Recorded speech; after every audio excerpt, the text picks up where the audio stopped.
January 22, 2017. A quiet morning in New York City.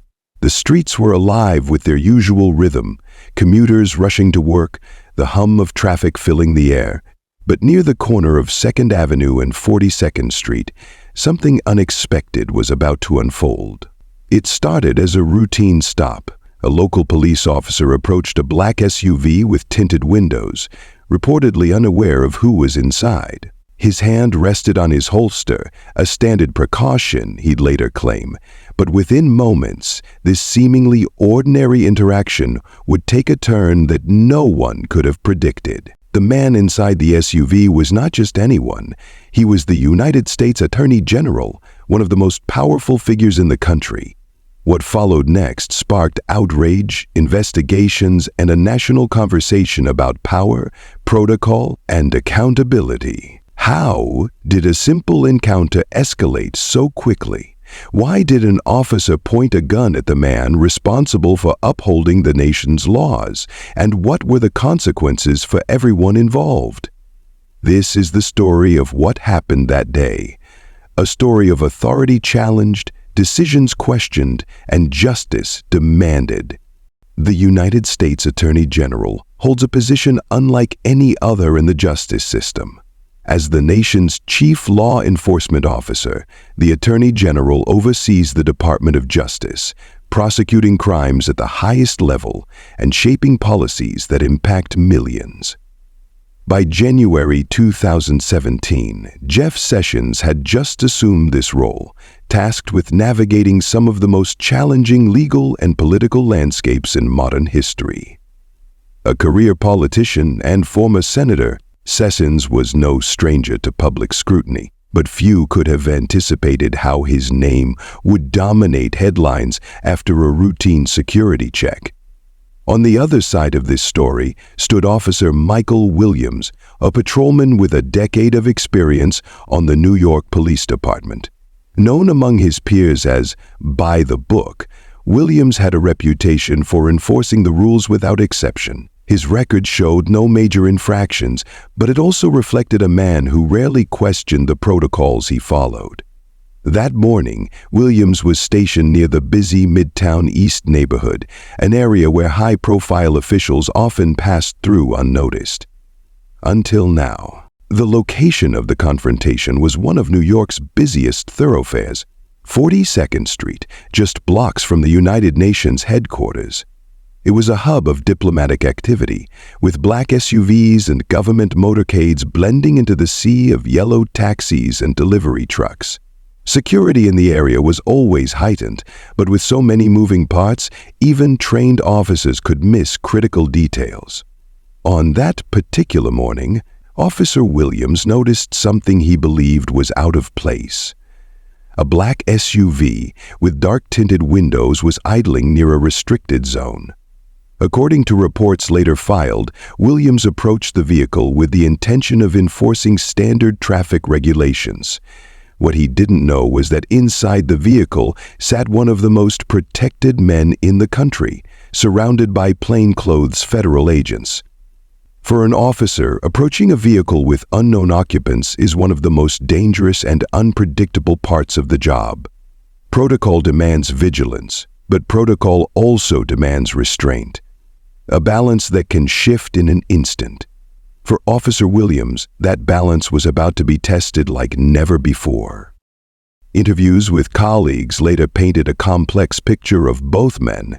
Sessions, described as reserved but commanding, was said to carry the weight of his office wherever he went, his security detail trained to ensure his presence went unnoticed. Williams, on the other hand, was known for his sharp instincts, but also his unwavering adherence to the chain of command. An overflowing poultry bucket, this supply of fresh water was dragged along pictures of people. As the sun rose higher over Midtown, the stage was set for an encounter that would challenge the boundaries of authority, ignite a firestorm of controversy, and raise questions about how power is perceived and enforced. What happened next would not only change the lives of those involved, but would leave an indelible mark on public perception of justice and accountability. The morning of January 23, 2017 began like any other for Attorney General Jeff Sessions. Scheduled for a series of private meetings in Midtown Manhattan, his team had meticulously planned the day's movements. A black SUV transported Sessions and his security detail to the meeting site, a discreet office building near 42nd Street. By 9:30 a.m., the vehicle was parked near a restricted loading zone, its location deemed secure by federal agents. Sessions, unaware of what lay ahead, prepared for his first briefing of the day. Meanwhile, Officer Michael Williams was halfway through his morning patrol. Positioned near 2nd Avenue, Williams had been tasked with monitoring traffic and enforcing parking regulations, a seemingly mundane assignment. But Williams, a man who prided himself on vigilance, noticed the black SUV. Its heavily tinted windows and idling engine caught his attention. According to his report, it wasn't marked with government plates or identification. To Williams, it appeared to be another violation in an area notorious for unauthorized vehicles. Williams approached the vehicle cautiously, his hand instinctively resting near his holster. As he reached the driver's side window, the officer motioned for it to be rolled down. What happened next remains a matter of dispute. Federal agents inside the vehicle later stated that they identified themselves immediately. Williams, however, claimed there was hesitation. For several tense seconds, neither side made a move. At this point, Williams radioed for backup, reporting what he described as an unidentified vehicle refusing to cooperate. When the window finally rolled down, Williams stated that he saw the Attorney General seated in the back, but did not immediately recognize him. Federal agents in the front seats attempted to de-escalate the situation, presenting their credentials. Yet Williams insisted on additional verification, citing protocol. Moments later, Williams took a step back and drew his weapon. Witnesses nearby described the scene as chaotic. One man holding a gun, others shouting commands, and onlookers frozen in confusion. For the Attorney General, this was an unprecedented scenario. Protected by federal agents, Sessions had never been in a situation where local law enforcement pointed a weapon in his direction. Reports from those at the scene suggest the confrontation lasted just over a minute, but felt much longer. As federal agents exited the vehicle with their hands raised, the standoff escalated further. Williams demanded identification for every individual present, seemingly unaware that his actions were creating a high-stakes diplomatic incident. It was only when one of the agents shouted, "You're pointing a gun at the Attorney General of the United States," that Williams hesitated. They attempted to stand down, but Sessions took action, causing the thieves to fall from the windshield. Backup arrived just moments later, immediately accusing him of overstepping his authority. Apparently in a political drama, Sessions, now no longer placed police officers, appeared to be making his usual offer of assistance and argued that the thieves had to stand down. By then, the damage had been done. The Attorney General had exited the vehicle, visibly shaken but maintaining composure. Backup arrived just moments later. The federal agents confronted Williams directly. Apparently, attempts to stand down. By then, the damage had been done, worse than officials stated obtained, but repulsed them, so frightened them, they ran away. The incident was over, but the questions were just beginning. Why did Williams choose to draw his weapon? Was this a case of miscommunication or something more? And how would the nation react to an officer pointing a gun at the country's top law enforcement official? The answers, as it turned out, would ignite a firestorm of debate. The confrontation ended in less than 3 minutes, but its impact reverberated almost immediately. As Officer Williams holstered his weapon, a stunned silence settled over the scene. Attorney General Jeff Sessions, visibly composed but undoubtedly shaken, addressed the officer directly.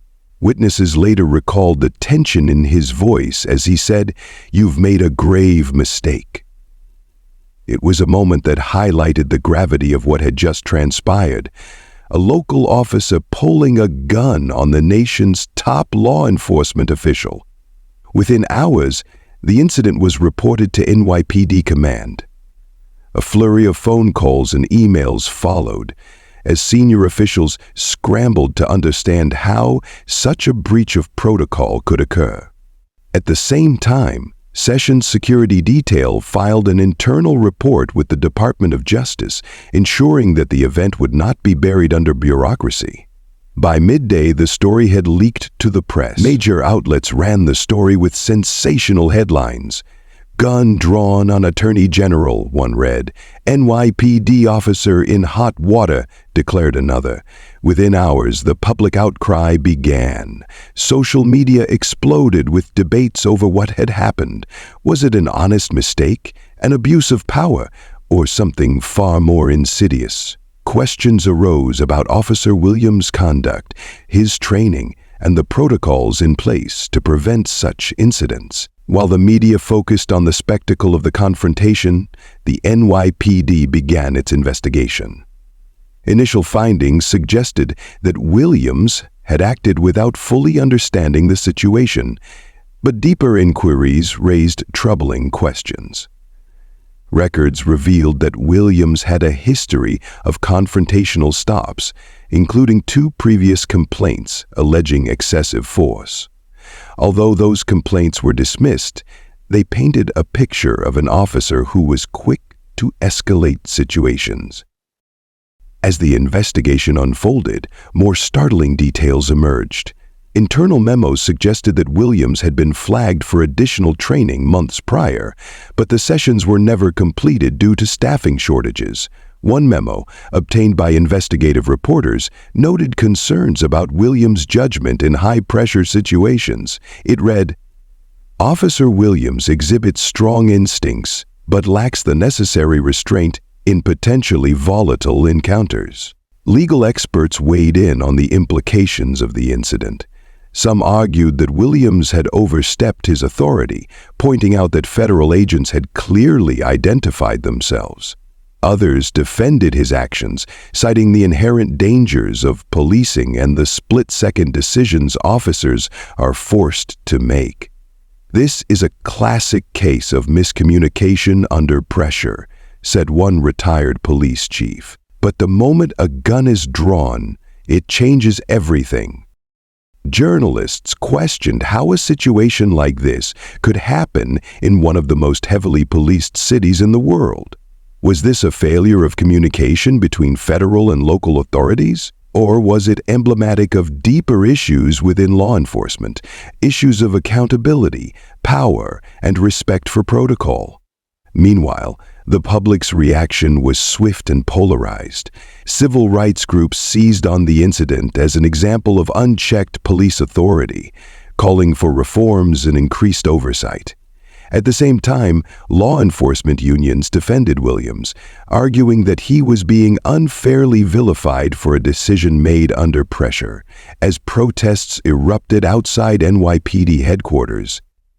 It became clear that this was no longer just a story about a single confrontation. It had become a national debate about policing in America. And yet, the story didn't end there. Weeks after the incident, new information came to light, information that would cast the confrontation in an entirely new light. In the days following the confrontation, the NYPD launched an internal affairs investigation to determine exactly what had transpired. Officer Michael Williams was placed on administrative leave as the department reviewed body camera footage, radio transmissions, and witness statements. At the same time, federal agencies conducted their own inquiry, focusing on whether proper identification protocols had been followed by the Attorney General's security detail.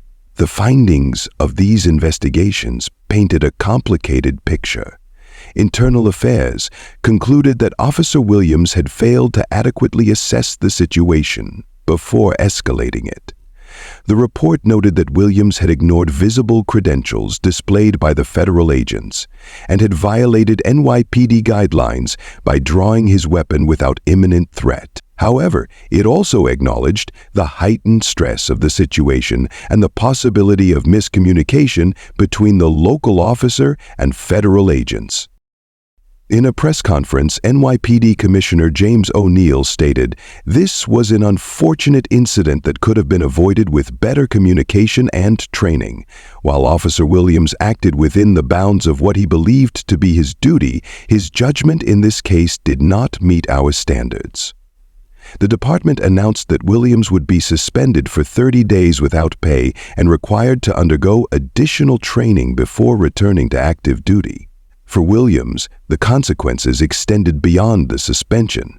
Public scrutiny of his actions took a toll on his career and personal life. Colleagues described him as increasingly withdrawn, while friends revealed that he faced mounting financial pressures due to the suspension. Although he returned to duty months later, Williams reportedly requested a transfer to a quieter precinct, away from the media spotlight. Attorney General Sessions, on the other hand, used the incident to advocate for better coordination between local and federal law enforcement agencies. In a statement, he emphasized the need for clear protocols that ensure the safety and respect of all individuals involved, regardless of rank or position. Behind the scenes, Sessions reportedly pushed for reforms within the Department of Justice, including enhanced training for security details on managing interactions with local law enforcement. In the months that followed, Congress held hearings to examine the broader implications of the incident.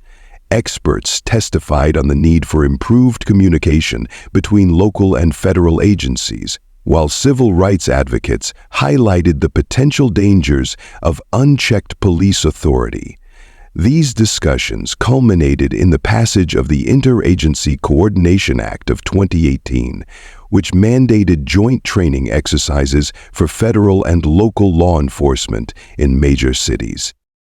At the NYPD, changes were swift and significant. New protocols required officers to undergo additional training in recognizing federal credentials and de-escalation tactics. The department also implemented a policy requiring supervisors to be immediately notified in situations involving high-ranking officials or federal personnel.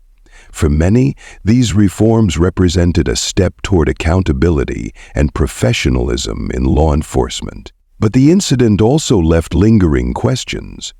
Critics argued that the penalties imposed on Williams were too lenient, given the gravity of his actions. Others questioned whether the reforms would address deeper issues of power dynamics and respect between different branches of law enforcement. Public trust in the NYPD, already fragile, faced another blow as debates over the incident continued to divide opinions. 5 years later, the confrontation between Officer Williams and Attorney General Sessions remains a defining moment in the discourse around policing in America. It highlighted the complexity of law enforcement, the challenges of split-second decisions, and the consequences of misjudgment at the highest levels. For some, it was a cautionary tale of overreach and accountability. For others, it was a reminder of the human fallibility that exists within even the most rigid systems. Ultimately, the events of that day served as a powerful reminder that the lines between authority and accountability are often blurred, and that those lines must be navigated with care, vigilance, and respect for the law. The confrontation between Officer Michael Williams and Attorney General Jeff Sessions was not just an isolated event. It was a moment that exposed cracks in the systems designed to protect and serve. It brought to light the delicate balance between authority and accountability, raising critical questions about how power is exercised and respected at every level of law enforcement. This incident serves as a reminder that protocol is more than just a set of rules. It's a foundation for trust, cooperation, and safety. When protocols are ignored or misunderstood, the consequences can ripple far beyond the individuals involved. Lives can be changed, reputations damaged, and public confidence eroded in an instant. As we reflect on what happened that day, we are left with questions that demand answers. How can such incidents be prevented in the future? What measures should be in place to ensure accountability at all levels of law enforcement? And how do we strike a balance between vigilance and restraint, authority and humility? The answers to these questions require more than policies. They require a cultural shift within law enforcement, a shift toward transparency, mutual respect, and a commitment to serving the public without fear or favor. It's a challenge that demands the attention of lawmakers, officers, and citizens alike. But in every challenge lies an opportunity.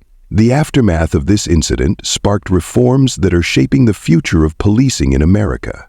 New protocols, joint training programs, and a renewed focus on communication are steps toward a system that prioritizes both safety and accountability. These changes remind us that progress, though slow, is always possible. In the end, this story is not just about a moment of conflict. It's about what we choose to learn from it. It's about the systems we build, the accountability we demand, and the trust we work to restore. Because at the heart of every institution are the people it serves, and it is for them that we must strive to do better. Join us next time as we delve into another story of power, betrayal, and justice, a tale that challenges what we think we know and reveals truths that are often hidden in plain sight.